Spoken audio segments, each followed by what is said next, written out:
Millions of people around the world who celebrate Christmas have special holiday traditions. The same goes for the royal family, as some of their traditions at Christmas time go back centuries as a part of the royal tradition.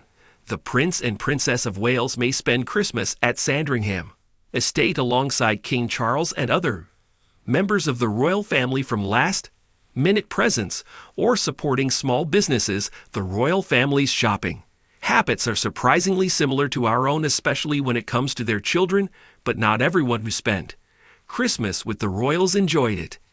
Every year, the royal family exchanges gifts on Christmas Eve, a tradition rooted in their German heritage that dates back to Queen Victoria's era. The late Queen Elizabeth cherished this custom, viewing it as a reflection of her Christian faith and reserving Christmas Day itself for spiritual contemplation rather than gift-giving. However, this year Princess Catherine and Prince William may reportedly scrap a Christmas tradition for several years with their children, Prince George, Princess Charlotte, and Prince Louis, as they would prefer to celebrate in a more normal way. Catherine doesn't like opening presents the night. Her late mother-in-law wasn't a fan of exchanging little joke gifts with the royal. Princess Diana actually called it fraud intense, and that she was mortified when she learned something silly the family does every year. It noted that in her recordings to biographer Andrew Morton, Diana claimed she was mortified when she found out that members of the firm gave each other cheap gag gifts. She remembered handing her sister-in-law Princess and a cashmere sweater only to receive a toilet paper holder in return. Former royal chef Darren McGrady told that she got upset because she bought cashmere sweaters and thought it would be nice, but they don't do that. The crazy or the more quirky they love. It's not about something really amazing or a Cartier watch. Diana also said in her tapes to Morton that the whole situation at Sandringham was highly fraught and so disappointing.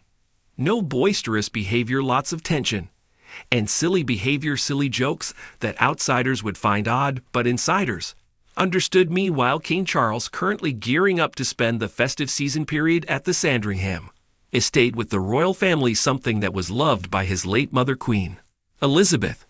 The 76-year-old doesn't like to receive gifts that are extravagant and expensive for Christmas. Former royal butler Grant Harrell has revealed he's given up top tips on what to get a man who seemingly has it all: something practical, fun, and most importantly, affordable. Revealing the monarch's modest taste, he said the king hates being given anything extravagant and expensive. He'd be embarrassed if you spent a fortune on him. That's lovely, but you really shouldn't have. So at Christmas I used to give him books on Victorian garden or honey-based products because I know how much he loves honey. The royals gather every year to celebrate the festive period at the Sandringham Estate in Norfolk. Prince Harry's wife Meghan Markle gave fans some insight into what being there is like with the family at Christmas, like it was described in her Netflix series Harry and Meghan. I remember so vividly the first Christmas at Sandringham, calling my mom, and she's like, "How's it going?"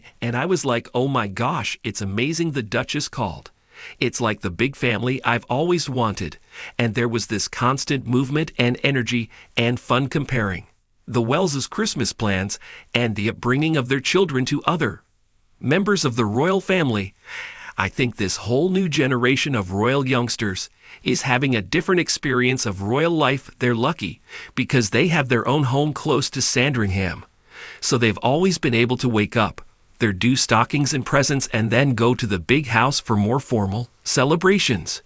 You couldn't get much more normal than Mike and Zara Tyndall, for example, and Eddie and Sophie, that brought their children up in a much more down-to-earth way. They expect them to find their own way in life, and Louise and James have had a relatively normal upbringing.